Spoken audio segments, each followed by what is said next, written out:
अब हम स्टार्ट करते हैं अपना अगला टॉपिक जो है सोरियासिस। सोरियासिस होता क्या है, पहले ये इसके नाम से पता चलता है। ये एक ग्रीक वर्ड है जिसका मतलब है इचिंग डिजीज। इचिंग डिजीज, ये सोरियासिस का आपके पास मतलब है। थोड़ी सी इसकी पैथोफिजियोलॉजी डिस्कस करते हैं। मेनली हम फोकस करेंगे ड्रग्स और उसके ट्रीटमेंट पे, मगर हमें ये पता होना चाहिए कि सोरियासिस में बेसिकली हो क्या रहा है। तो इसकी पैथोफिजियोलॉजी क्या है कि ये एक ऑटो इम्यून स्किन डिजीज है। ऑटो इम्यून का क्या मतलब होता है कि बॉडी की अपनी जो इम्यूनिटी है वो कोई ना कोई रोल प्ले कर रही है इस डिजीज को करवाने में। अब इसमें चार चीजें हो रही है मेनली जो आपने याद रखनी है। एक तो हो रही है क्रॉनिक इन्फ्लेमेशन। क्रॉनिक का क्या मतलब है, कोई लॉन्ग स्टैंडिंग इन्फ्लेमेशन है, लंबे टाइम से चल रही है। दूसरा क्या है, हमें पता है स्किन की लेयर्स होती हैं, epidermis, dermis etcetera. Epidermal hyperplasia होता है कि जो एपिडर्मिस होती है उसके सेल्स का नंबर इंक्रीज होना शुरू हो जाता है, उसके सेल्स बढ़ जाते हैं, एपिडर्मल हाइपरप्लेजिया हो रहा है। दूसरा क्या होता है, इसमें जो नीचे वाली डर्मल लेयर है उसमें इन्फ्लेमेशन हो रही है, और डर्मिस में हमें पता है हमारे पास ब्लड वेसल्स वगैरह होती हैं तो उसकी वेस्कुलरिटी इंक्रीज हो रही है। तो it is an auto immune disease which has chronic inflammation, epidermal hyperplasia, और डर्मिस की वेस्कुलरिटी इंक्रीज हो रही है हमारे पास। अब इसकी कॉजेज़ क्या होती हैं, यानी किन किन लोगों को ये डिजीज़ हो सकती है। तो एक तो ये कि इसकी बहुत सिग्निफिकेंट जेनेटिक एसोसिएशन है, यानी कुछ लोग ऐसे होते हैं जो जेनेटिकली प्रीडिस्पोज्ड होते हैं कि उनको सोरियासिस कभी ना कभी डेवलप होगा। तो अब क्या होता है कि जो लोग पहले से जेनेटिकली प्रीडिस्पोज्ड है ना, यानी उन लोगों में पहले से चांस है सोरियासिस होने का, तो जब भी उनको एनवायरनमेंट से कुछ ट्रिगरिंग स्टिमुलस मिलता है ना, जैसे कि स्मोकिंग कर रहे हैं वो लोग, या टोबैको, या कोई ना कोई ड्रग्स जैसे बीटा ब्लॉकर्स या अल्कोहल, जब भी उनको कोई ना कोई स्टिमुलस मिलता है तो एकदम से उनके अंदर ये सोरियासिस ट्रिगर हो जाता है, सोरियासिस होना शुरू हो जाता है।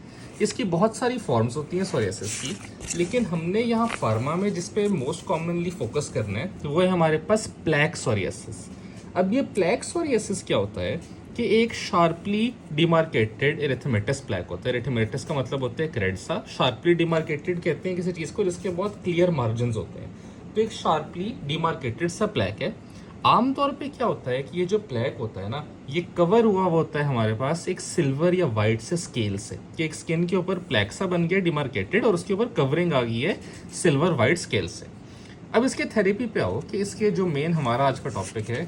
अब देखो थेरेपी में हम क्या तीन चीज़ें कर सकते हैं, यानी हमारे पास टारगेट क्या है थेरेपी में, ड्रग्स किस तरह की देनी है हमने। एक तो हमने वो ड्रग्स देनी है जो ऑटो इम्यून डिजीज थी, तो वो ड्रग्स देनी है जो बॉडी के इम्यून रिस्पॉन्स को कम करें, तो हमारे पास डिजीज ट्रीट हो जाएगी। दूसरी इन्फ्लेमेशन हो रही थी हमारे पास, तो हमने वो ड्रग्स देनी है जो इन्फ्लेमेशन को कम करें।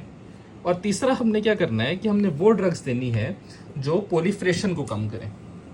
ठीक है, तो पहली चीज क्या, इम्यूनिटी को कम करना है, इम्यून रिस्पॉन्स को, इन्फ्लेमेशन को कम करना है, और हाइपर प्रोलिफरेशन को कम करना है। अब इसकी ड्रग्स को याद रखने के लिए एक निमोनिक है हमारे पास, और वो होता है awesome bosses keep making really cool vitamins. Awesome bosses keep making really cool vitamins. अगर हम ये निमोनिक याद कर लेंगे तो वैसे ही आसान हो जाएगा आगे याद करना ड्रग्स को। तो पहली ड्रग हमारे पास आसम में ए से आती है, वो है एप्रीमिलेस्ट, एप्रीमिलास्ट या एप्रीमिलेस्ट। अब होता क्या है, पहले बॉडी का नेचुरल मैकेनिज्म समझें क्या है कि एक चीज़ होती है बॉडी में साइक्लिक एएमपी। अब ये साइक्लिक एएमपी का लेवल जब ज़्यादा होगा ना, तो वो प्रोटीन काइनेज ए को स्टिमुलेट करता है, उसका लेवल बढ़ाता है बॉडी में। और ये प्रोटीन काइनेज ए वो मेन चीज़ है जो हमारे लिए दो फायदेमंद काम करता है। क्या करता है कि देखो डिजीज़ के अंदर क्या हो रहा है, इन्फ्लेमेशन ज़्यादा हुई है ना, तो बॉडी के अंदर जितने वो मेडिएटर्स होते हैं ना जो इन्फ्लेमेशन ज़्यादा करवा रहे हैं, जैसे TNF अल्फा, IL-23, इनका काम क्या होता है, ये इन्फ्लेमेशन करवा रहे होते हैं। तो ये एप्रीमिलेस्ट क्या करवाता है, ये इन मेडिएटर्स को कम करवा देता है, इनका लेवल डिक्रीज कर देता है। ठीक है, तो जब इनका लेवल डिक्रीज हो जाएगा तो इन्फ्लेमेशन रुक जाएगी। दूसरा ये प्रोटीन काइनेज ए क्या कर रहा होता है कि जो एंटी इन्फ्लेमेटरी चीज़ें होती हैं ना बॉडी में, जैसे कि IL-10 होता है, उसका लेवल बढ़ा रहे हैं। तो यानी हम हर तरह से चाहते हैं कि साइक्लिक एएमपी बढ़े, प्रोटीन काइनेज बढ़े, ताकि ये एंटी इन्फ्लेमेटरी मेडिएटर्स हमारे पास बढ़ें। जब ये एंटी इन्फ्लेमेटरी मेडिएटर्स बढ़ेंगे तो आपके पास डिजीज ट्रीट हो जाएगी। तो अब साइक्लिक एएमपी को बॉडी में एक एंजाइम होता है फॉस्फोडाइस्टरेज 4, ये एंजाइम साइक्लिक एएमपी को नॉर्मली डिग्रेड कर रहा होता है, लेकिन हम क्या चाहते हैं ये डिग्रेड ना हो साइक्लिक एएमपी, इसका लेवल बॉडी में रेज हो। तो हम ये ड्रग देते हैं एप्रीमिलेस्ट, ये फॉस्फोडाइस्टरेज को इनहिबिट कर देता है। तो जब फॉस्फोडाइस्टरेज इनहिबिट हो जाएगा तो इसका मतलब है साइक्लिक एएमपी को नहीं तोड़ सकेगा, वो साइक्लिक एएमपी का लेवल बढ़ेगा, और जब वो बढ़ेगा तो एज अ रिजल्ट बाकी ये सारे काम होंगे कि एंटी इन्फ्लेमेटरी मीडिएटर्स बढ़ेंगे और प्रो इन्फ्लेमेटरी मीडिएटर्स कम होंगे, हमारे पास डिजीज ट्रीट हो जाएगी। अब इसकी फार्माकोकाइनेटिक्स देखते हैं। ये जो एंजाइम है, ये जो ड्रग है हमारे पास और ये अप्रेमाइलेस्ट, इसको मेटाबोलाइज करता है एक एंजाइम जो होता है CYP450। ये एंजाइम होता है जो इस ड्रग को मेटाबोलाइज कर देता है बॉडी में। अब होता क्या है कि कुछ चीज़ें होती हैं, कुछ ऐसी ड्रग्स हैं जो इस एंजाइम को इंड्यूस करती हैं, यानी कि इस एंजाइम की एक्टिविटी को बढ़ा देती हैं। अब अगर इस एंजाइम की एक्टिविटी बढ़ जाएगी तो हमारे पास ये जो ड्रग है अप्रेमाइलेस्ट, ये बहुत जल्दी बॉडी से निकल जाएगी, जल्दी इनएक्टिवेट हो जाएगी, जल्दी मेटाबोलाइज हो जाएगी। तो फेनिटोइन और कार्बामेजिन, ये दो एंजाइम इंड्यूसर्स हैं, दो ड्रग्स हैं कि इनके साथ आप अप्रेमाइलेस्ट नहीं देते। क्यों? क्योंकि ये एंजाइम को इंड्यूस करेंगी, ड्रग की कॉन्सेंट्रेशन डिक्रीज हो जाएगी, और जब कॉन्सेंट्रेशन ही कम हो जाएगी अप्रेमाइलेस्ट की तो उसकी जो एफिकेसी है वो हमारे पास कम हो जाएगी। इसके एडवर्स इफेक्ट्स की बहुत ज़रूरी नहीं है, डायरिया, नोजिया, हेडेक और डिप्रेशन। डायरिया, नोजिया, हेडेक तो हम ऑलमोस्ट हर चीज़ में पढ़ते हैं, साथ डिप्रेशन एक ऐड हो गया। अब हम अगली ड्रग करते हैं। ये हमारे पास होती है ड्रग की जो कैटेगरी है वो है बायोलॉजिक एजेंट्स। अब बायोलॉजिक एजेंट्स का मतलब क्या है कि ये हमारे पास किसी नेचुरल सोर्स से ले रहे हैं हम। अब वो नेचुरल सोर्स क्या क्या हो सकता है कि या तो ये एजेंट्स हम डिराइव कर रहे हैं फ्रॉम ह्यूमंस, या तो हम इन ड्रग्स को ले रहे हैं फ्रॉम एनिमल्स, या हम ले रहे हैं माइक्रो ऑर्गेनिजम्स, यानी किसी ना किसी लिविंग थिंग से हम इस ड्रग को ले रहे हैं। और ये जो आइसोलेट्स हम ले रहे हैं तो ये हम क्या चीज़ें हैं, या तो ये आपके पास शुगर्स भी हो सकती हैं, प्रोटीन्स भी हो सकता है, न्यूक्लिक एसिड भी हो सकता है, यानी हम किसी लिविंग ऑर्गेनिज्म में से प्रोटीन, शुगर या न्यूक्लिक एसिड्स को ले रहे हैं और एज ड्रग यूज़ कर रहे हैं। ये सारे के सारे जितने भी हैं दे आर ऑल इंजेक्टेबल्स, यानी इनमें से कोई भी आप ओरली नहीं देते, सारे के सारे इंजेक्शंस के थ्रू देते हो। थर्ड चीज़ इसमें क्या है कि इसको आप मॉडरेट टू सीवियर सोरियासिस के लिए रिजर्व रखते हो, यानी बहुत माइल्ड सोरियासिस के लिए यूज़ नहीं करते। इसका मैकेनिज्म ऑफ एक्शन क्या होता है? पहले एक जनरल सा मैकेनिज्म ऑफ एक्शन देख लेते हैं जो सब ड्रग्स का होगा, फिर स्पेसिफिक करते हैं। होता क्या है कि अब हमें पता है कि इम्यून रिस्पॉन्स है ना बॉडी में, तो वो चीज़ें इम्यून रिस्पॉन्स कौन बॉडी में नॉर्मली करवा रहा होता है? टी सेल्स का एक रोल होता है इम्यूनिटी में, और कुछ साइटोकाइंस होते हैं जो आपके पास इन्फ्लेमेशन वगैरह में रोल प्ले करते हैं। तो हम क्या करते हैं, ये ड्रग क्या करती है, ये इस टी सेल और साइटोकाइंस दोनों के फंक्शंस के साथ कोई ना कोई मसला करेगी, कोई ना कोई मीडिएट करेगी इनको, ठीक है, ताकि आपके पास ऑटो इम्यूनिटी जो है वो कम हो जाए। ऑटो इम्यूनिटी को मेनली टी सेल और साइटोकाइंस दोनों रोल प्ले कर रहे थे इम्यूनिटी में, हमने इसको किसी तरह कम करना है। तो अब कैसे करते हैं उसको वन बाय वन देखते हैं कि पहले हमारे पास एक चीज़ होती है बॉडी में, एक जिसको हम कहते हैं TNF अल्फा। ये हम पीछे IBD में भी पढ़ चुके हैं, इन्फ्लेमेटरी बाउल डिजीज़ में। ये TNF अल्फा नॉर्मली क्या कर रहा होता है, ये इन्फ्लेमेशन में रोल प्ले करता है। तो अब हम चाहते हैं इन्फ्लेमेशन ना हो, तो हम ऐसी ड्रग्स देते हैं जो TNF अल्फा को ब्लॉक कर सकें। अब TNF अल्फा को कौन ब्लॉक कर सकता है? इसमें हर ड्रग के नाम के आखिर में माब आता है, MAB। एक होता है इन्फ्लिक्जिमाब, एडेलीमोमाब, सेट्रोलिजुमाब और गोलीमुमाब, यानी सब ड्रग्स के आखिर में माब आता है। ये सारी ड्रग्स क्या करती हैं? TNF अल्फा को इनहिबिट कर देती हैं, तो जो इन्फ्लेमेशन करवा रहा था TNF अल्फा वो नहीं हो सकती। सेकेंड क्या चीज़ होती है हमारे पास? IL-12 और IL-23। इन दोनों का नॉर्मली बॉडी में क्या काम होता है कि ये लिम्फोसाइट्स को एक्टिवेट करवाते हैं, और लिम्फोसाइट्स हमारे पास रोल प्ले करते हैं आगे फिर इम्यूनिटी में। तो अगर हम इन और चीज़ों को, इन मीडिएटर्स को ब्लॉक कर दें तो हमारे पास लिम्फोसाइट्स एक्टिवेट नहीं होंगे, इम्यूनिटी का रोल खत्म हो जाएगा, और जो ऑटो इम्यून डिजीज थी वो हम ट्रीट कर लेंगे। इसमें कौन सी ड्रग आती है? उस्टेकिनुमाब, ठीक है, उस्टेकिनुमाब। और इसका एडवर्स इफेक्ट क्या होता है? मेनली नेजोफेरेंजाइटिस या आर्थरेल्जिया। आर्थरेल्जिया कहते हैं जॉइंट पेन को। और लास्ट इसमें से हमारे पास बायोलॉजिकल मीडिएटर्स में आता है IL-17 अल्फा या IL-17A। इसका नॉर्मल काम क्या होता है बॉडी में? ये एक्टिवेट करता है साइटोकाइंस को या कीमोकाइंस को, और ये साइटोकाइंस कीमोकाइंस आगे इन्फ्लेमेशन में रोल प्ले करते हैं। और इसमें जो ड्रग आती है, अब हमने क्या करना है, ऑब्वियसली इसमें भी वही करना है जो बाकी दो में कर रहे थे कि इस मीडिएटर को ब्लॉक करना है। तो इसके लिए हम ड्रग देते हैं सेक्यूकिनुमाब या इक्जीकिजुमाब, यानी इसमें भी सब के आखिर में माब आ रहा है। तो जितने बायोलॉजिकल एजेंट्स हमने पढ़े, हर ड्रग के आखिर में MAB माब आ रहा है। इन सब के कॉमन कुछ एडवर्स इफेक्ट्स होते हैं। एक तो होता है इम्यून सप्रेशन, क्योंकि जितने भी ये सारे एजेंट्स हमने पढ़े ये कहीं ना कहीं इम्यूनिटी में या इन्फ्लेमेशन में रोल प्ले कर रहे थे। तो अगर हम इन एजेंट्स को इनहिबिट कर देंगे तो हमारे पास क्या होगा कि बॉडी की अपनी इम्यूनिटी कम हो जाएगी, तो body will be prone to other infections. दूसरा क्या होता है कि कभी कभी क्या होता है कि ये सारे भी बायोलॉजिकल एजेंट्स हैं ना, ये बॉडी के लिए तो फॉरेन एजेंट्स हैं, तो ये जब बॉडी में आते हैं तो बॉडी इनके अगेंस्ट एंटीबॉडीज बना लेती है और बॉडी ड्रग को अटैक करना शुरू कर देती है। तो जब बॉडी ड्रग को अटैक करना शुरू कर देगी तो ड्रग की कॉन्सेंट्रेशन कम हो जाएगी, तो ड्रग की कॉन्सेंट्रेशन जब कम हो जाएगी तो ड्रग आपके पास इफेक्टिव नहीं रहेगी। अगली ड्रग पे चलते हैं, वो हमारे पास है केराटोलिटिक एजेंट्स। अब ये जो केराटोलिटिक एजेंट्स हैं, केराटोलिटिक वर्ड का क्या मतलब होता है? Kerato means keratinocytes, lytic means उनको ख़त्म करने वाले या मारने वाले। ये वो एजेंट्स होते हैं जो आउटर केराटिन लेयर है ना स्किन की, ये उसको रिमूव कर देते हैं। केराटोलिटिक एजेंट्स वो एजेंट्स हैं जो आउटर लेयर ऑफ स्किन को रिमूव कर देते हैं। इसमें दो मेन चीज़ें हम यूज़ करते हैं, एक होता है कोल टार और एक होता है सैलिसिलिक एसिड। सैलिसिलिक एसिड हमने पीछे एक्ने के ट्रीटमेंट में भी पढ़ा था। तो सैलिसिलिक एसिड और कोल टार दो मेन चीज़ें हैं जो हम इसमें यूज़ करते हैं। अब इसमें सैलिसिलिक एसिड को हम पहले डिस्कस कर चुके हैं, इसमें नहीं करते कि ये एक्सफोलिएंट होता है, यानी रिमूव करता है वहाँ से सेल्स को। कोल टार क्या करता है? कोल टार आपके पास इनहिबिट एक्सेसिव स्किन सेल पोलिफ्रेशन, मैंने यहाँ पे गलती से ये पेनिट्रेशन लिख दी है, पोलिफ्रेशन है कि स्किन सेल्स जो ज़्यादा पोलिफ्रेट कर रहे थे ना एपिडर्मिस आपके पास, ये उस पोलिफ्रेशन को रोकता है।